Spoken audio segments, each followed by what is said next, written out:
What's going on, guys? It's me, Brendan. And in today's video, I want to share my testimony again. I know I have before, but I really feel like I should again.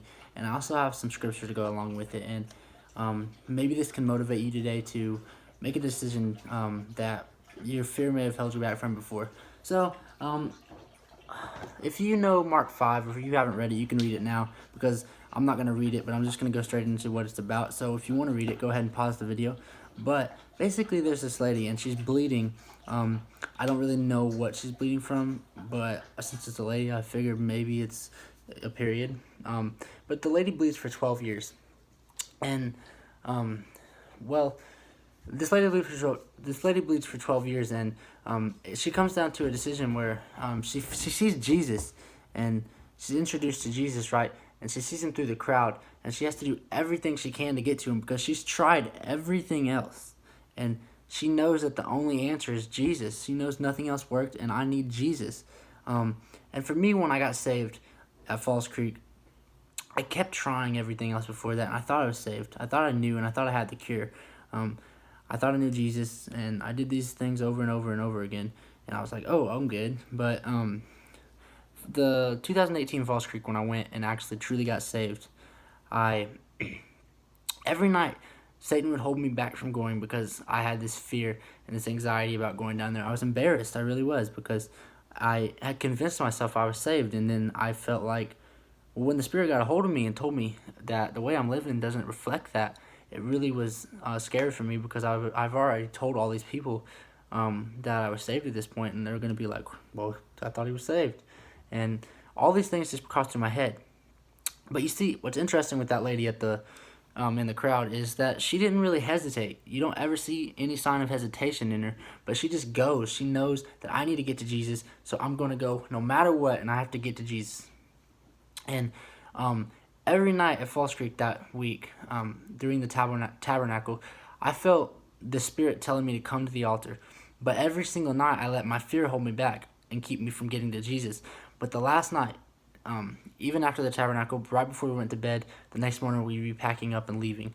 I just felt that I couldn't go anymore without making the decision to follow Jesus.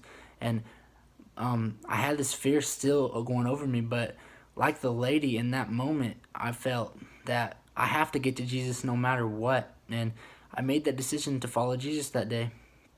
And I don't know what it might be for you, whatever your illness is, but for me, it was just my own thought that I was a Christian and this and that, and it just overtook me.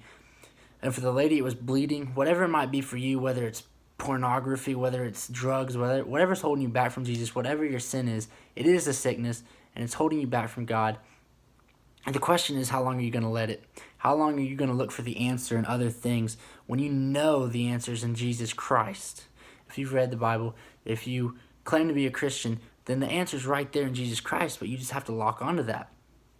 And for me, it took 15 years of my life to do that, nearly 16. But once I got there, I mean, there's been bumps in the road, but there's really no turning back. Once you truly get saved and become a follower of Jesus, it's completely different than being a fan, and it's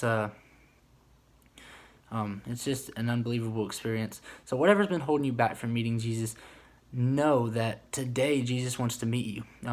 Whether you haven't got saved, or whether there's something on your mind that's making you feel guilty and that the Lord can't forgive you, just remember the parable with the people and their lamps, and the oil in their lamps.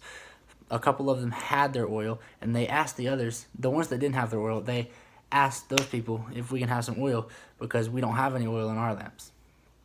And they said, no, we don't have enough oil to share with you, so you guys need to go get your stuff and come back.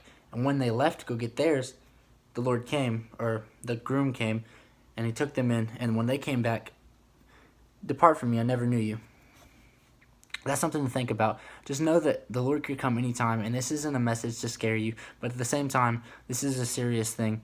And if you've had anything holding you back from meeting Jesus, and if you've been waiting and you've had that decision on your mind, but you're scared, don't let anything hold you back. Be like the lady. Whatever it is in your way, push it aside. Don't let Satan get in your way. You have to meet Jesus. You have to meet him today.